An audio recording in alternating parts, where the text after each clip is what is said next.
fala sobre bem-aventurados os misericordiosos. É um capítulo que eu li, estou lendo ele há uns dias, para outras palestras, inclusive, e eu faço sempre mais ou menos igual, porque não é um papel, é tudo improvisado. Então, nesse improviso de hoje, eu estou pensando assim. Primeiro começa lá falando do perdão de Deus para todo mundo. Mas aí vem aquela questão: quem é Deus? Quem é Deus? Tá, o Evangelho, o livro dos Espíritos, nos propõe que Deus é a inteligência suprema do universo, a causa primária de tudo. Bom, se ele é a nossa causa, é a inteligência suprema, então a questão de ele nos perdoar é muito relativa. Porque ele não precisa nos perdoar, porque a gente não consegue ofender a Deus em nada. Mas por que ele fala que Deus nos perdoa? Por uma lei. Deus fez as leis justas e perfeitas. E Ele assim governa o nosso planeta, o nosso universo. Tudo o multiverso é governado por Deus, pelas suas leis justas e perfeitas. Dessa forma, o perdão não é dele, é nosso. Se nós infringirmos alguma das normas da vida, a vida nos cobra. Não tem perdão. Ah, mas então por que fala que Deus perdoa quando pede perdão? Porque quando você pede perdão de alguma coisa que você fez, magoou, ofendeu, prejudicou alguém, você pedindo perdão, você está falando: eu quero ressarcir o que eu fiz, e eu não quero sofrer de volta o que eu fiz. É quase um negócio, mas não é negócio, é cumprimento da lei divina. Fez, recebe de volta. Não quer receber de volta, vai ressarcir o que você fez. Começa como? Perdoando quem de alguma forma te ofendeu. Porque se você perdoa alguém que te ofendeu, você tem um crédito de perdão. Você tem um crédito. Eu ofendi, então tem um crédito. Né?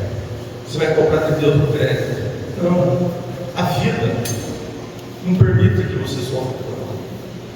Você prejudica muito alguém que você teria que, por exemplo, perder um braço, uma perna, você vai e perde um dedo só porque você praticou caridade, você praticou amor, você praticou perdão. A lei aplicou o perdão para você, minimizou o sofrimento. Você teria que passar fome, nascer num lugar extremamente íngreme. Mas não, você nasce num lugar bom. Não vai ter dinheiro, vai ser pobre, mas vai ter comida. Só vai ser pobre. Você não vai passar miséria, fome, como muitas pessoas. A gente vê na televisão passando fome em alguns países do mundo aí, até mesmo aqui entre nós. Então, veja só, é tudo ato de nós respondermos positivamente à vida. É um ato nosso. Então, quando nós nos propomos reconciliação com alguém que a gente não gosta e que não gosta da gente, essa proposta de reconciliação está diretamente relacionada a um sentimento, que é o pior de todos que nós temos: orgulho. O sentimento de orgulho, ele faz com que você fique enxergando nos outros problemas e dificuldades, até feiura.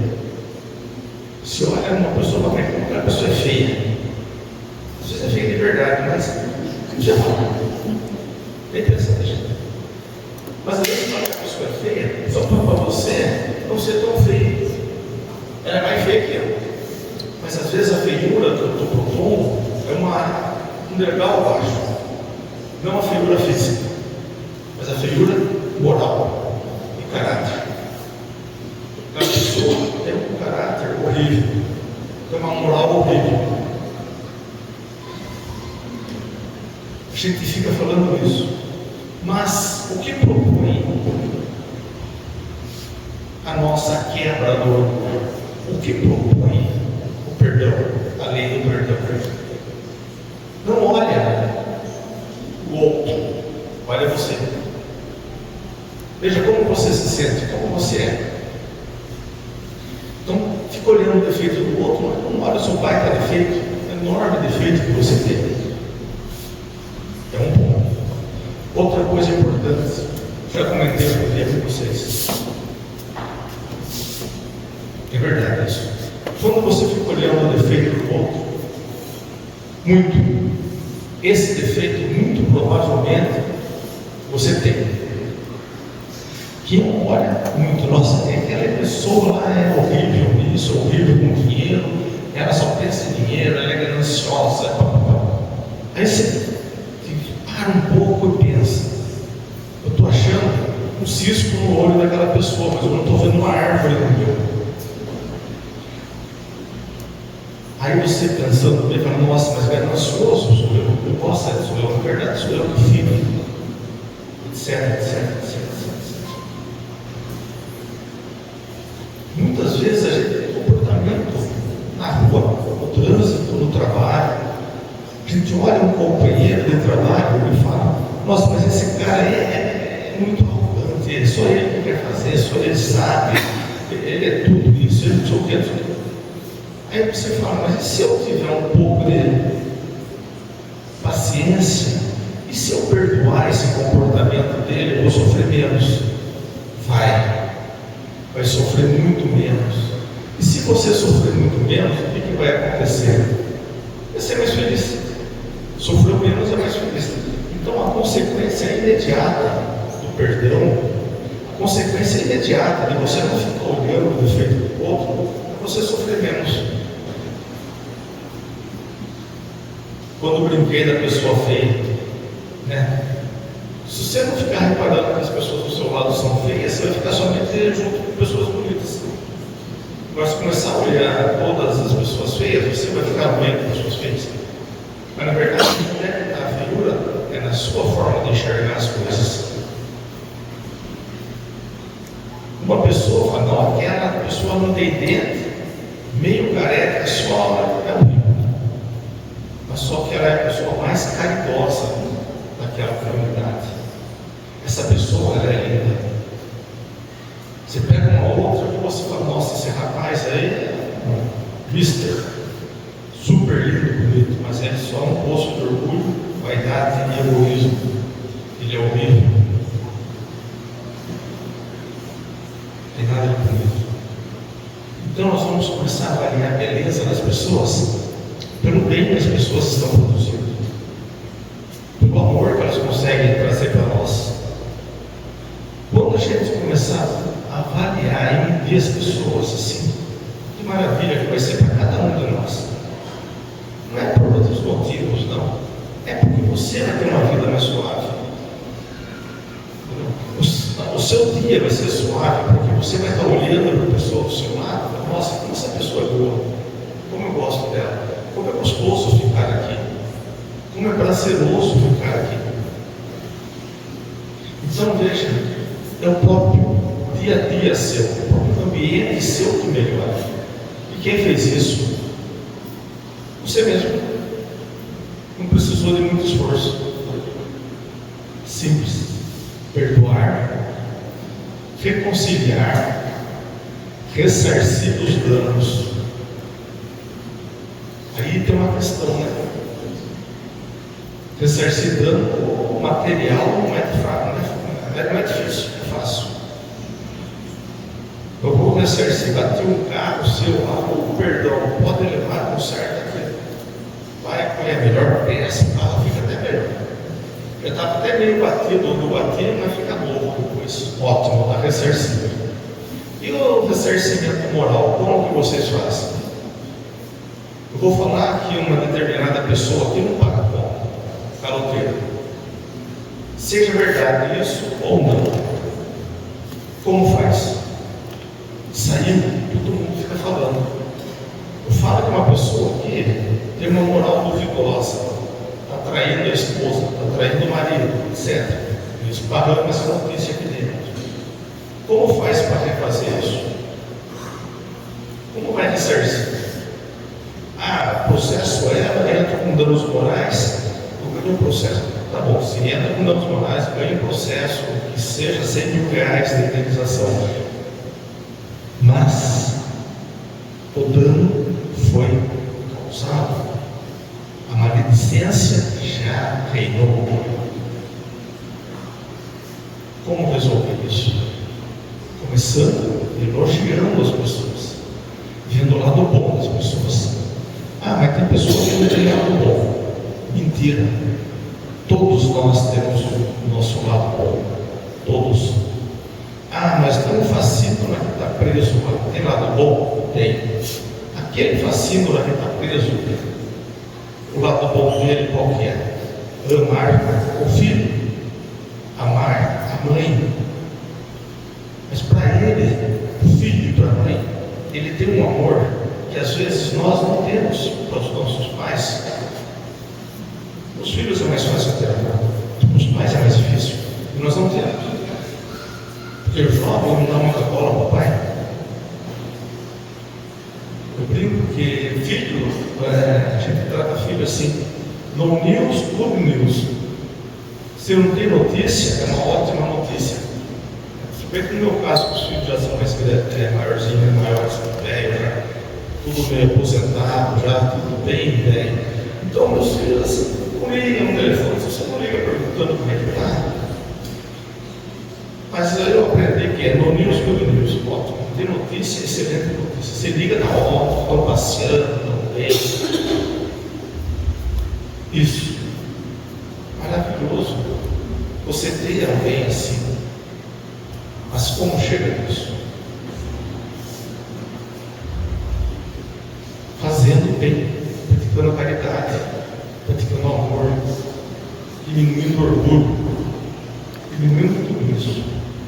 Que vocês sabem, todos sabem, qualquer um aqui sabe, que não deve ser orgulhoso, que não deve ser egoísta, todos sabem.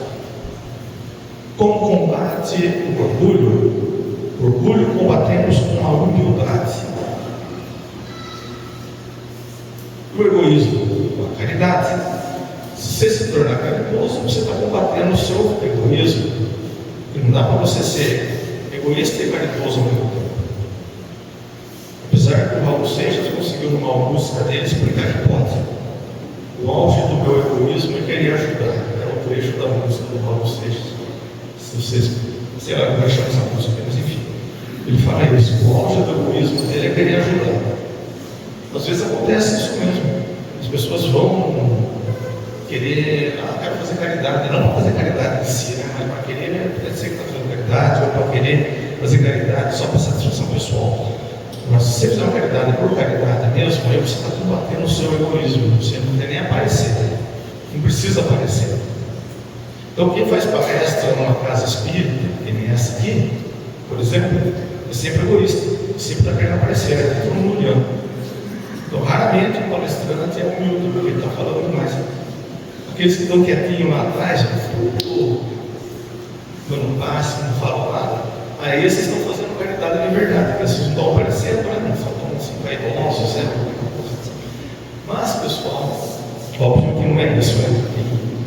Irmãos aqui fantásticos que fazem palestras, que são muito brutos, pessoas muito do bem. Mas eu falo isso porque esse é um dos desafios meus nessa casa. Quando eu vim para cá, é um dos desafios que eu propus para mim. Ser mais humilde.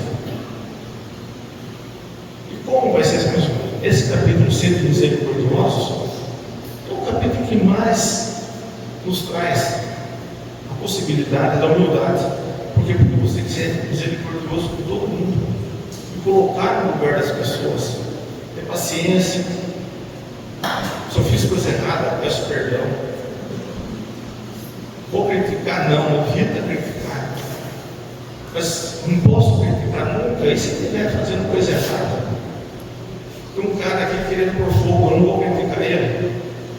No caso, um cara está querendo pôr fogo aqui, vocês não podem nem criticar o cara, né? Ele torcendo e jogar nele, preparar para o fogo. Então, o que nós vamos fazer? Se a crítica for para ajudar, fala com a pessoa em particular: olha, você está exagerando nesse ponto. Conversa com um amigo, com um irmão. Se a crítica serviu, você ganha o irmão e ele ganha a encarnação dele, porque ele para de fazer coisa errada. E se essa pessoa faz mal para todo mundo, aí nesse momento, o Evangelho segundo o Espiritismo nos propõe, nesse caso você pode falar do mal que essa pessoa vem fazendo. Por exemplo, uma pessoa que furta, político corrupto, ministro do Supremo corrupto. Só que nesses casos você falar, eles vão caçar o seu Facebook, o seu WhatsApp, porque está na censura enorme agora. Mas, quando poder haver liberdade, se está fazendo mal, é justo falar o mal. Mas se ofender todo mundo. Se esse mal atingir apenas a pessoa, é um problema dela. Mas se a gente amar muito essa pessoa, chama ela e fala. Particular. Ninguém precisa saber. E nunca, jamais, chegar, reunir um povinho ali, começar a falar como quem, nossa, se viu? Eu jamais falaria isso, mas fulano está assim, sabe? Eu jamais falaria isso, mas... Não, gente, não faz isso. Evita. A maledicência é uma das formas mais horríveis de orgulho.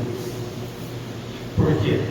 Porque você não suporta aquela pessoa que no seu trabalho, que no dia a dia na sociedade, e dentro de uma religião, ela é mais que você.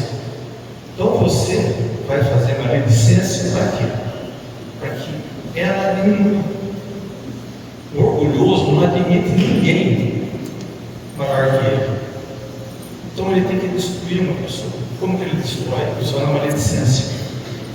Então o orgulho é uma fonte de todos os males. Razão pela qual Jesus nos trouxe esse mandamento: sede humildes. O maior de nós sirva o menor.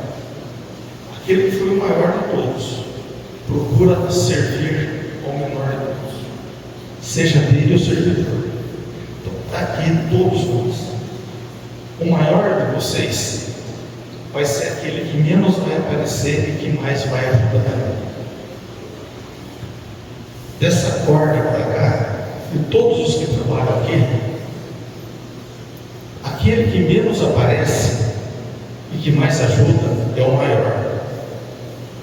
Aquele que mais aparece e menos faz é o menor.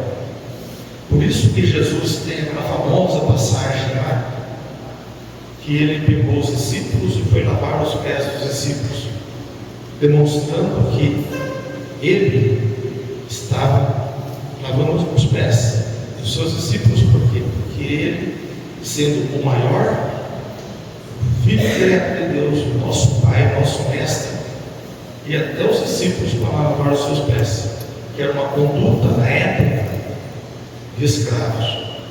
Os escravos que não tinham qualificação nenhuma lavavam os pés dos seus senhores.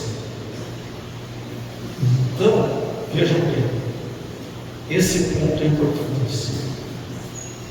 O trabalho nosso aqui é de progresso, é de evolução.